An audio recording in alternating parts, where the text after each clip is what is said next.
অল্প পুঁজিতে লাভজনক ব্যবসা হচ্ছে মোমবাতির ব্যবসা। যারা ঝুঁকিমুক্ত ব্যবসা করতে চাচ্ছেন এই মোমবাতির ব্যবসাটা করতে পারেন। কেন বললাম ঝুঁকিমুক্ত? যদি এরকম ভেঙে যায়, এই যে দেখেন এরকম যদি ভেঙে যায় তাও কোনো সমস্যা নাই, এটাকে গালিয়ে আপনি আবার মোমবাতি তৈরি করতে পারবেন। তো চলুন কিভাবে মোমবাতি তৈরি করতে হয় এই বিস্তারিত প্রসেসটা আপনাদেরকে এখন সরাসরি দেখাই।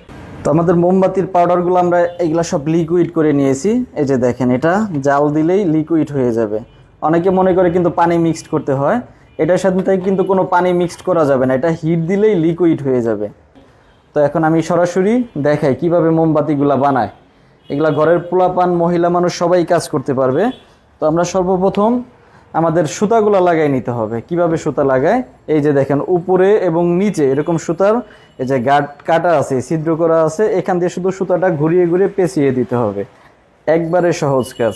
এরকমভাবে এই যে উপরে নিচে শুধু ঘুরিয়ে ঘুরিয়ে লাগিয়ে দিব। সর্বোচ্চ 2 দিন লাগবে এই কাজ হাফ ক্লিয়ার হতে। কাজ শিখতে লাগবে 10 মিনিট আর হাফ ক্লিয়ার হতে লাগবে 2 দিন, মানে স্পিড বাড়তে।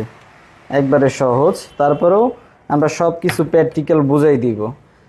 ভিডিওটা সম্পূর্ণ দেখতে থাকুন, তাহলে আশা করি আপনারা বুঝে যাবেন কিভাবে এই মোমবাতিটা তৈরি করতে হয়। সুতা লাগানো শেষ, এখানে 2টা পেজ দিয়ে এটাকে টান দিয়ে ছিঁড়ে ফেলবো। এখন মোমবাতির ডাইসকে এটা আমরা লক করে ফেলবো। যে লককে এটা এখন আমরা টাইট করে দিব। জাস্ট কাজ এইটুকুই। এটাকে লক করে তারপরে ভিতরে মোমবাতির যে কেমিক্যালগুলো আমরা লিকুইড করে রেখেছি এটা এখন ডাইসের ভিতরে ঢেলে দিব। এই যে পিছন সাইড থেকে আমাদের আগে ঢালতে হবে। আর মোমবাতির কিন্তু কোনো অপচয় নাই, নিচে যেগুলো পড়তেছে পড়ুক, কোনো সমস্যা নেই। ওগুলাকে আবার উঠিয়ে আপনি মোমবাতি তৈরি করতে পারবেন। আমরা এক পাশে ঢাললাম, এখন বাকি পাশটাও আমরা ঢেলে ফেলবো। আর মোমবাতি এমন একটা ব্যবসা, এটা কিন্তু পচে না, গলে না, লস নাই। দোকানদারকে গ্যারান্টি সহকারে দিবেন। এই যে এখন আমরা সুতাগুলা সব কেটে দিব।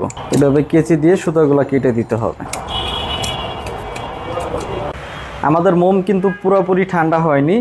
এটা সুতা কাটা শেষে আমরা এটা নরম থাকতেই গুঁড়াটা পরিষ্কার করে দিব, তাহলে গুঁড়াটা ভেঙে যাওয়ার সম্ভাবনা থাকবে না। এরকম স্প্রাইট দিয়ে এই যে টান দিয়ে আমরা পরিষ্কার করে ফেলবো। এগুলো নিচে পড়ুক, কোনো সমস্যা নেই। এগুলো দিয়ে আমরা আবার পরবর্তীতে মোমবাতি বানাবো। মানে মোমবাতির কোনো লস নাই, ভাঙুক গলুক পড়ুক কোনো লস নাই। এই যে দেখতে পাচ্ছেন ভিতরে এখনো মোম কাঁচা। আমাদের আরও 2 মিনিট লাগবে এটা পুরোপুরি ঠান্ডা হতে। 2 মিনিট পর আপনাদেরকে সরাসরি দেখাবো আমরা কীরকম মোমবাতি তৈরি করলাম। তো আমাদের মোমবাতি শুকিয়ে গেছে, এখন আপনাদেরকে আমরা সরাসরি দেখাই আমরা কীরকম মোমবাতি তৈরি করলাম। আমাদের কাছে কিন্তু এরকম আরও বিভিন্ন সাইজের মোমবাতির ডাইস পাবেন, 2 টাকা, 5 টাকা, 1 টাকা, 10 টাকা সহ 1 ফিট, 2 ফিট, 5 ফিট যে